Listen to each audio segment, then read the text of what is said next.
Actually, matagal ko na itong... Wait lang, baby. Ito, wala na to. Di ba before, nahihirapan pa ako mag-isip kung paano tatanggalin siya nang hindi siya nababalatan.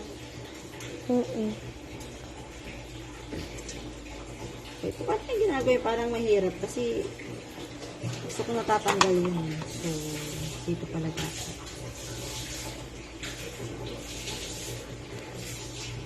Pag fresh, pwede mo siyang gantuhin kasi mahahatak mo talaga siya ng buo. Diba? Bayo kasi na may ganun. Yung parang ano. Bitukan niya yun eh. Yung mga kinain niya.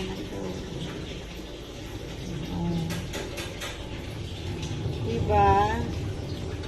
That's it. O, isa pa. One more, guys.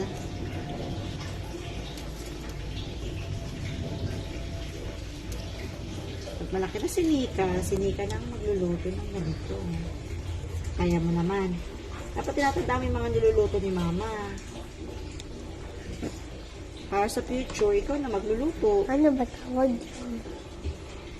Parang pagdedebone ng ano to, shrimp. Oh! Pagdedebone. Kakain ka ba neto? Gusto niya to eh. Pero may time lapse yan. Lapse?